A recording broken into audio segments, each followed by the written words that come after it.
Bossier City, Louisiana. They just installed this new road and they put a new drainage system on the side of the road. We're just coming in doing the final cleaning. The drainage system, just through construction, has some material in it, some rock, some sand, debris.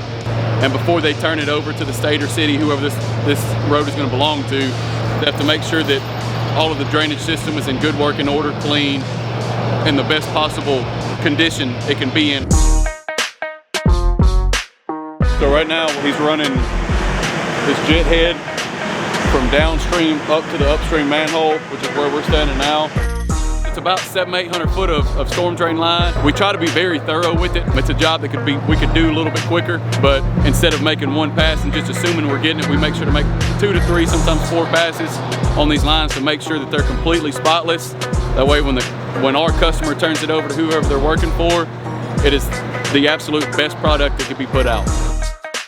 The boom coming off top of the truck, it's sitting right down in the manhole beside them. That's what's sucking and removing the material out. The head that comes down is actually pushing the material backwards. So the hydraulics on the reel is pulling the head back, but the high pressure of the jet head is trying to push the head forward. So as it's being forced backwards, the water pressure is pushing everything backwards with it.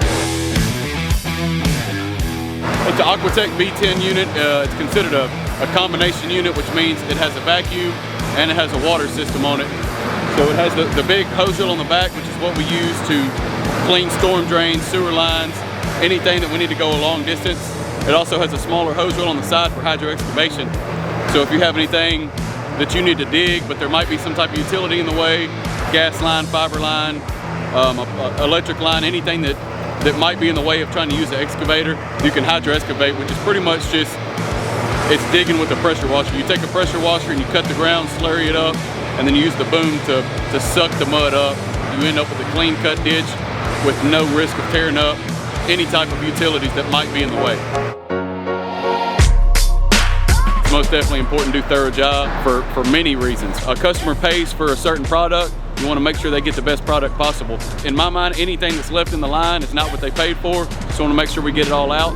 If they're trusting their sub to get it done, and that sub is entrusting us, and we have to work all the way for the top person. So not only are we protecting our name, we're protecting the customer we're working for.